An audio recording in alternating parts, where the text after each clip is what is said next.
Boa noite, meus irmãos. Bem-vindo ao nosso canal. Que a paz do nosso Senhor Jesus esteja sobre cada um de vós. Eu sou Everton Ricardo e venho com mais um vídeo aqui para o nosso canal.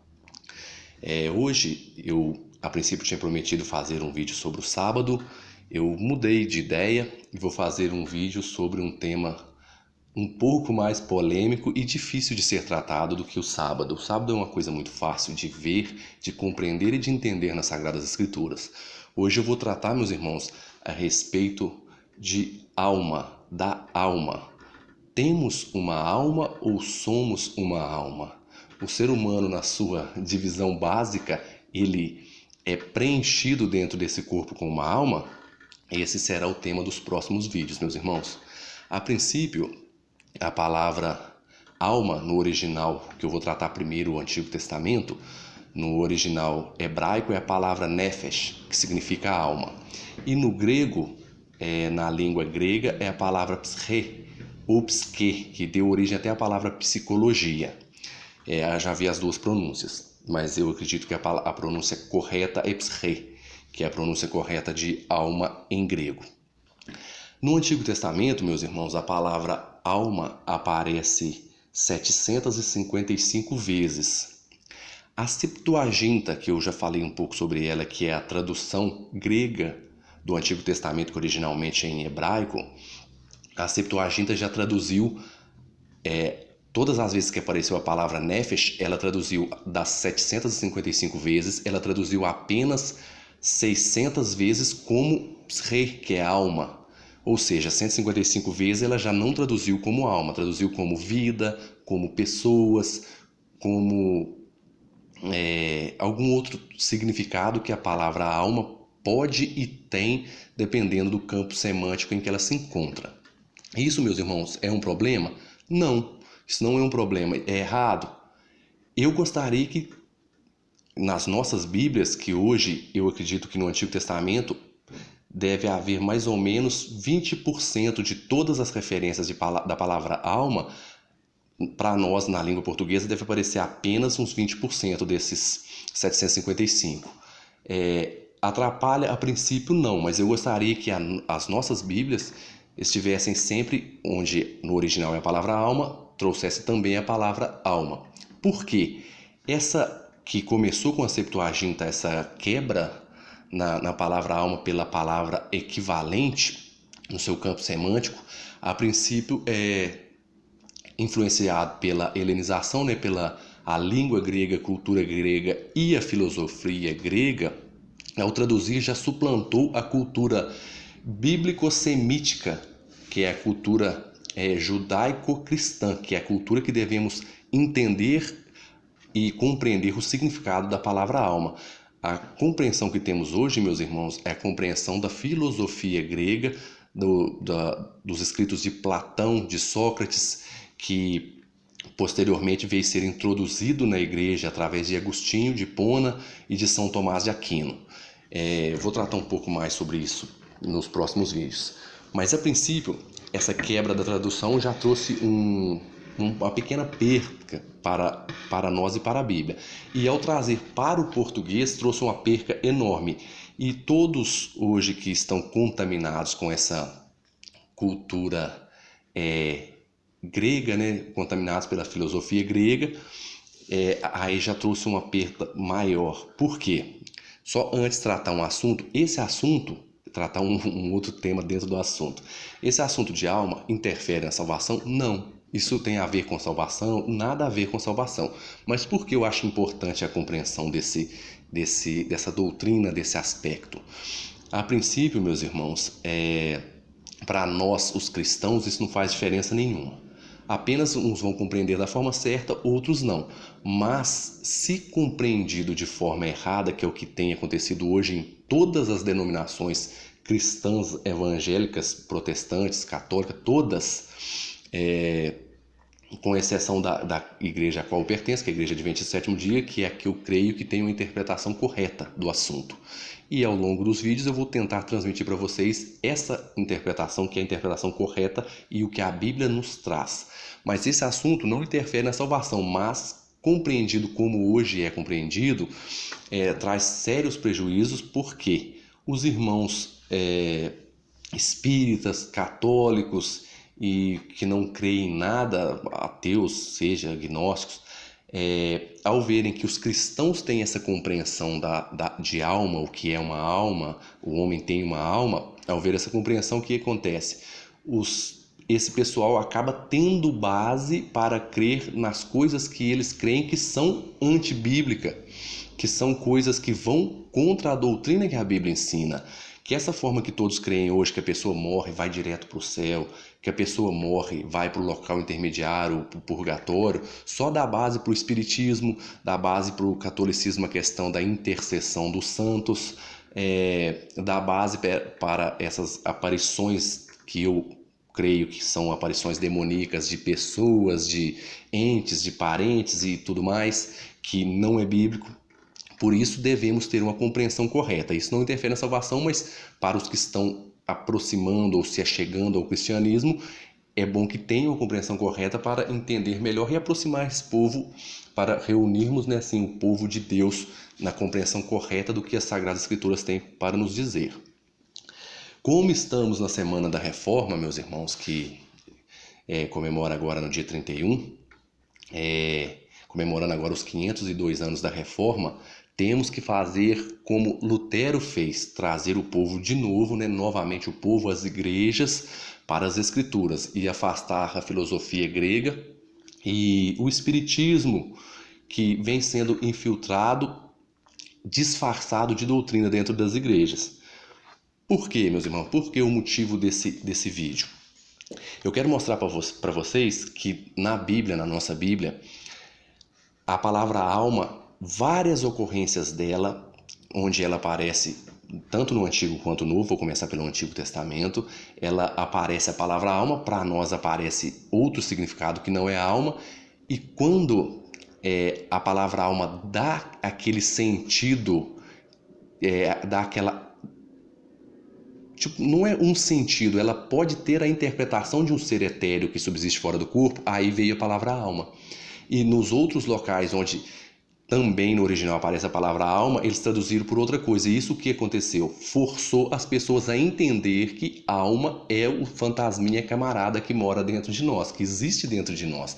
E essa compreensão, meus irmãos, é uma compreensão errada do que as Sagradas Escrituras nos ensinam.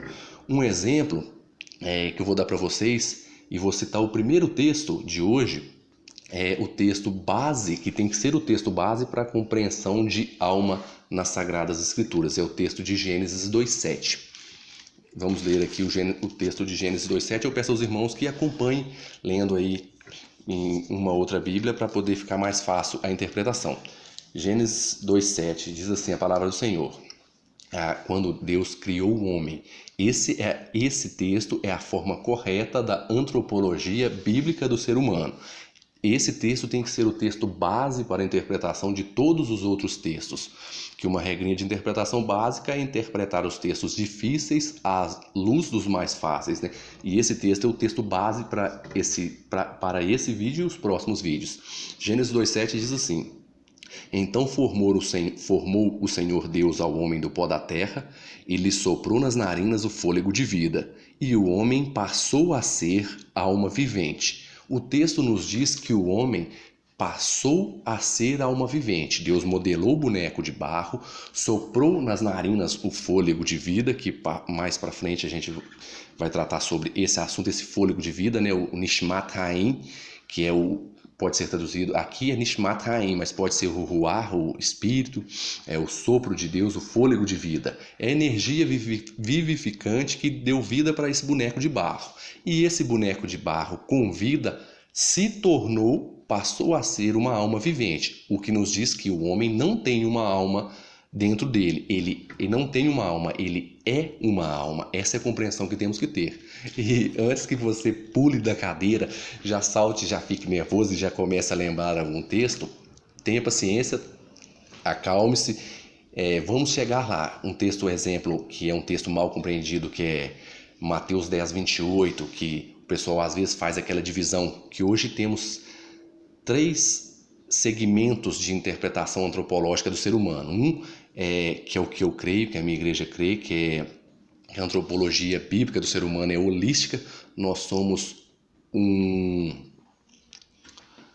ser integral, um ser único, não tem essa divisão. A segunda interpretação, meus irmãos, é a interpretação de que o ser humano se divide em corpo e alma, que é a dicotomia, e a terceira que é a tricotomia, corpo, alma e espírito. Na compreensão bíblica, o ser humano é apresentado com uma antropologia holística, que vem do holos grego, né, que é única, integral. E o que acontece, meus irmãos? Só corrigir um negocinho. O que acontece, meus irmãos? Aqui é tudo improvisado, meus irmãos, não reparem não. Uma coisa que é interessante, meus queridos irmãos, antes que o pessoal pule da cadeira e pense, eu vou explicar todos esses textos que dão essa impressão que o homem tem essa divisão na sua antropologia, eu vou explicar todos os textos, mas vamos passo a passo. Eu espero que aos que se opõem, ou os que são críticos, ou os que não conhecem a doutrina adventista, que acompanhem todos os vídeos, que eu vou tentar, na medida do meu conhecimento, transmitir o pensamento da nossa igreja, que é o pensamento bíblico sobre esse assunto. E eu vou dar alguns exemplos sobre, hoje, a interpretação que o pessoal tem sobre alma, vou dar alguns exemplos. Gênesis 46, 25. Vamos lá para o texto. Gênesis 46, 25. Vou ler o texto e depois eu explico. 46, 25 diz assim. Gênesis 46, vamos ler o 26, 25, 26, 27. Vamos ler os 3 versículos. São os filhos de Bila, a qual Labão deu a sua filha Raquel, e esses deu à luz a Jacó. Ao todo, 7 pessoas. Todos os que vieram com Jacó para o Egito, que eram os seus descendentes, fora as mulheres dos filhos de Jacó, todos eram 66 pessoas. E os filhos de José, que lhe nasceram no Egito, eram 2. Todas as pessoas da casa de Jacó que vieram para o Egito foram 70. Ponto final. Esse texto, meus irmãos, é um texto que temos dificuldade de tradução, que foi uma tradução que até a nossa tradução bíblica, meus irmãos, foi influenciada pela filosofia grega, pela cultura grega, pelo platonismo, que São Tomás de Aquino, Agostinho fala muito sobre isso e cita Platão, acho que é São Tomás de Aquino que cita Platão em seus escritos. Mas vamos lá, voltando ao texto. Primeiro versículo aqui, o 25. São esses os filhos de Bila, a qual Labão deu a sua filha Raquel, e esses deu à luz a Jacó. Ao todo, 7 pessoas. No original, onde está aqui 7 pessoas, no original está 7 almas. No original, que é a palavra nefesh, que aparece. 7 almas. Então, ao todo são 7 almas, não 7 pessoas. No segundo versículo, vou ler a parte B. Fora as mulheres dos filhos de Jacó, todos eram 66 pessoas. No original está 66 almas. E no último versículo, todas as pessoas da casa de Jacó que vieram para o Egito foram 70. Aparece aqui 70 almas. E no versículo, na parte A também aparece, eram 2 almas.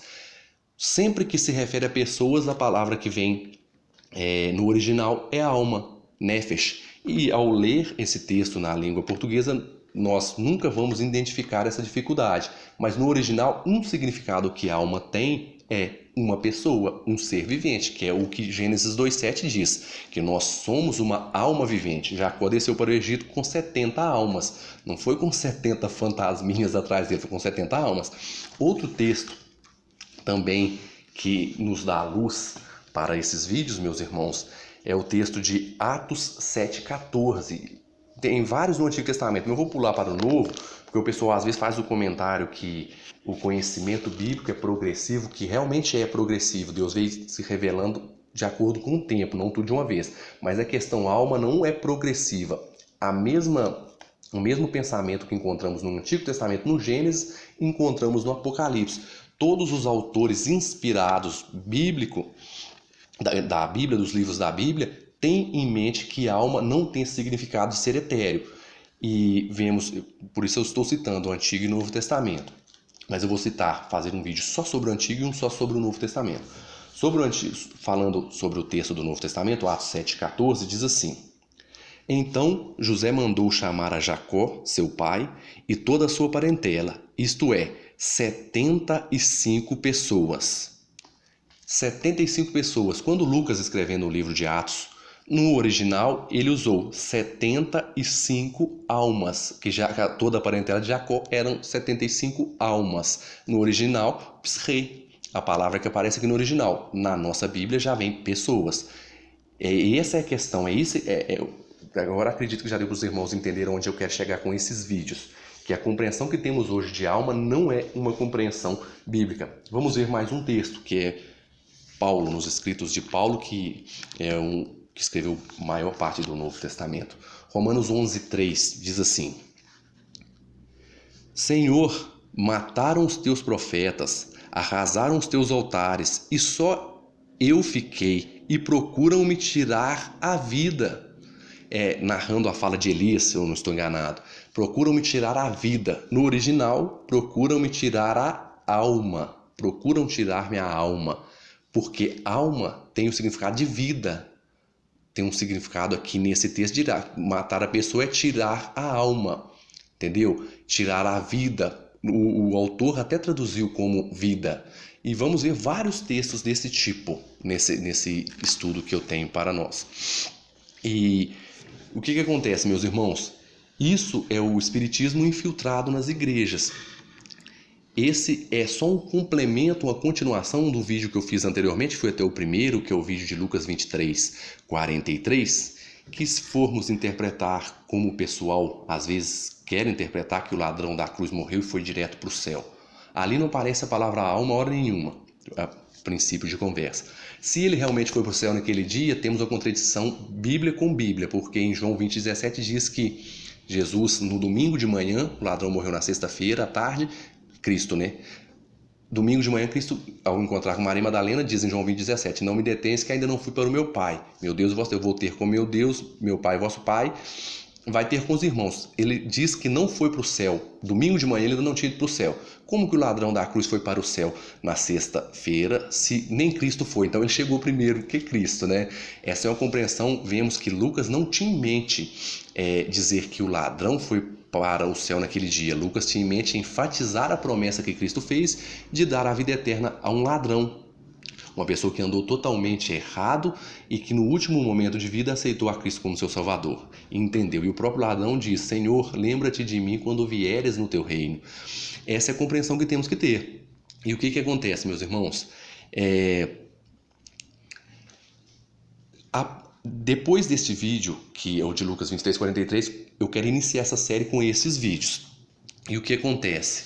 Eu quero fazer também sobre o juízo, quero fazer sobre a situação dos mortos, foi o que eu disse no começo. Quero explicar algumas parábolas, que inclusive a doutrina a qual eu me oponho, que é a doutrina da imortalidade da alma, é uma doutrina que se baseia principalmente na parábola do rico e Lázaro, que também é uma parábola que não aparece a palavra alma hora nenhuma, fala que morreu e foi levado pelos anjos, pode ser uma alusão ao arrebatamento lá de 1 Tessalonicenses 4:13 em diante, né? Lá não aparece a palavra alma e pode ter sido levado ao corpo. Eu vou tratar essa parábola depois, bem detalhadamente, mas é uma doutrina, a doutrina da imortalidade da alma, que é a doutrina a qual eu me oponho.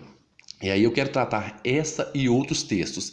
E para fechar o vídeo de hoje, meus irmãos, que já está ficando um pouquinho grande, eu quero estar lendo com vocês esse livro. Esse aqui é a primeira edição, a terceira, aliás, edição. Ele é um livro, tá bem velhinho, bem acabadinho. Temos hoje a edição nova desse vídeo. A edição não, a reimpressão, né, nova desse livro, e a capa é diferente. Mas esse livro é de um estudioso chamado, um professor, um teólogo, Hans Walter Wolff. Esse camarada não é adventista. Ele não é adventista por quê?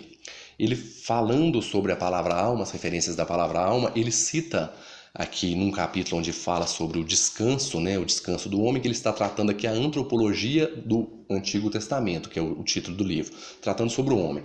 Falando do descanso, ele diz assim: o homem pode ter parte no repouso que há em Deus. A cristandade nascente celebra o dia do repouso no primeiro dia da semana, como sendo o dia da ressurreição de Jesus. Cita Mateus 28:1 e Apocalipse 1:10. Essa citação nos mostra que ele não é adventista, ele não crê na guarda do sábado. Eu tentei fazer uma pesquisa sobre ele, não consegui. Mas eu vou ler o que ele disse sobre a alma no seu livro, que é um livro interessante. Na Amazon vende esse livro de forma de download. Quem quiser estar adquirindo, é um excelente livro. Esse livro é fantástico. Vamos ler o que o estudioso diz sobre a palavra alma. Isso não sou eu que estou dizendo, é ele. E ele não é adventista. Veja só o que ele diz sobre a palavra alma. Partimos da imagem de Isaías 5,14. E cito o texto, né? A mansão dos mortos abre a sua alma, escancara as suas fauces desmedidamente. Que a mansão dos mortos, né? A sepultura abre a sua alma. E ele ainda explica, o paralelo sinônimo da palavra fauces, do nefesh, que é a alma, mesmo se diz que se abre as escancaras. Com isto, está indicando claramente que nefesh, a alma, né? Aqui significa goela, false, garganta. Por isso, também em Abacuque 2,5, se pode dizer do ladrão. Ele escancara a sua alma sem medidas, como a mansão dos mortos, e é como a morte, não se saciando. Alma no sentido de garganta, no sentido de... É até estranho, né? O túmulo tem uma alma, a garganta dele, a boca dele. A alma não tem esse sentido que o pessoal quer.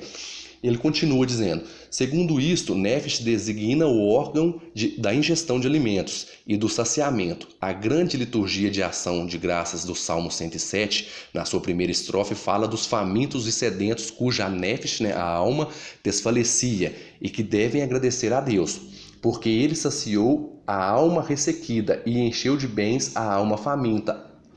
Ele complementa, os textos do âmbito de nefesh, de alma, mencionam a fome e a sede dele, o seu desfalecer e ser saciado, o seu estar ressequido, o ser enchido, mostrando com isso claramente que não se trata da alma, mas da garganta.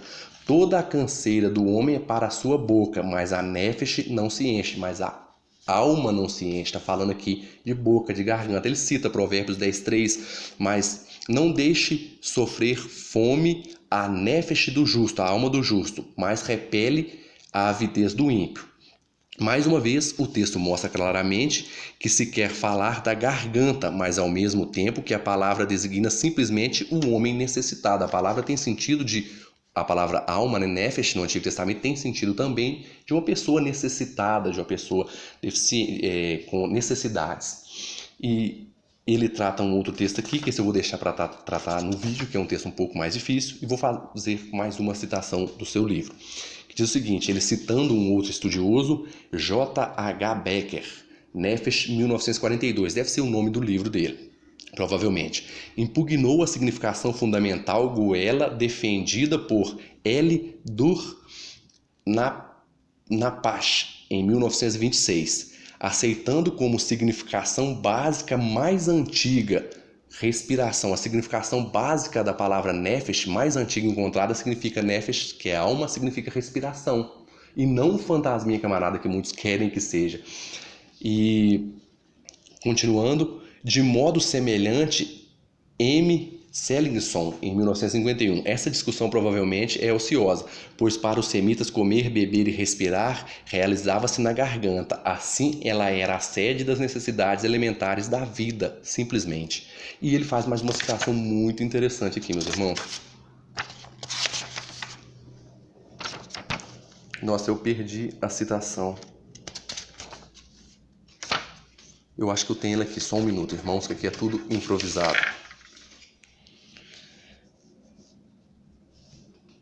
Ele citando as línguas cognatas ao hebraico, ele cita também no ugaritmo NFSH, porque o hebraico é um alfabeto somente de consoantes. Aí geralmente vem a raiz, as consoantes, que todo substantivo é derivado de um verbo. Aí vem só as consoantes, que pode mudar ali com o sinal massorético o som.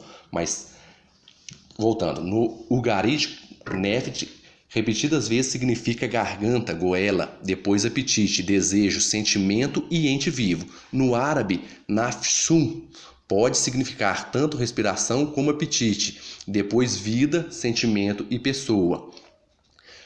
Também no acádico, na língua acadiana, nafashu significa soprar, resfolegar, respirar, significando nafshut, em primeiro lugar, a garganta, tanto de animais quanto de homens, depois vida, fundamento da vida e ente vivo.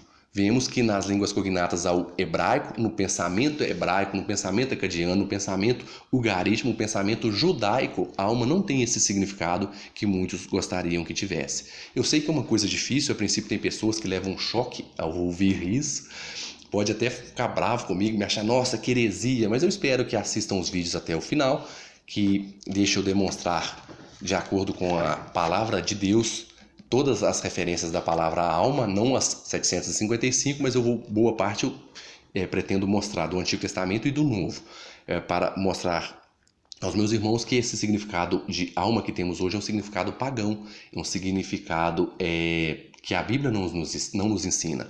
Eu sei que muitos pregadores adoram, com aquela eloquência, falar que a nossa alma, o inimigo das nossas almas, dando a entender assim, que aquele sentido metafórico do fantasminha camarada que vive dentro de nós. Eu sei que é bonito uma pregação falando assim, eu sei que é bonito um homem falar para uma mulher que ama ela de toda a alma, mas esse significado, esse pensamento não é bíblico. E uma coisa que eu quero enfatizar com isso, meus irmãos, que é a coisa mais importante, que essa compreensão de alma sendo esse ser etéreo que subsiste fora do corpo, é uma compreensão que ataca diretamente a pessoa de Cristo, não a pessoa em si, mas a obra e a maior promessa que ele nos fez na Bíblia, que é a sua volta. Vou só dar um exemplo, mas eu vou tratar esse assunto nos próximos vídeos. Se morremos e vamos direto para o céu, então temos que pedir a Deus para que nos mate ou que a morte chegue mais depressa. Não temos que almejar a volta de Cristo. Para que Cristo voltar? Se eu vou morrer e vou estar com Ele, então eu não preciso que Ele volte. É um dos pontos negativos dessa doutrina da imortalidade da alma, que a importância passa a estar no morrer e não na volta de Cristo, sendo que a Bíblia enfatiza que a esperança tanto dos vivos quanto dos mortos é a volta de Cristo, a segunda volta, a parousia. Essa é a importância bíblica e a grande promessa. Esse entendimento grego, posso dizer até pagão, da palavra alma, nos ataca o juízo de Deus, porque como que Deus vai... Então o juízo é instantâneo, o grande e temível dia do Senhor, que Malaquias 4 fala. Se morrer, como vai ser esse juízo? A pessoa já está no céu, para estar no céu já tem que ser julgado, já está no inferno, tem que ser julgado. Entendeu? É uma compreensão que ataca várias doutrinas bíblicas e ainda por cima ataca o principal, que é a volta do nosso Senhor e Salvador Jesus Cristo. Isso é o que eu pretendo tratar e esclarecer esse pensamento que é um pouco complicado para os cristãos de uma maneira geral e que só fortalece doutrinas pagãs, não fortalece nada na Bíblia essa compreensão que nós temos uma alma. Espero que os irmãos aguardem os próximos vídeos, não fiquem ansiosos, eu sei que tem muitos irmãos que vão estar se retorcendo, achando que eu sou um herege, que eu estou equivocado, mas aguardem os próximos vídeos.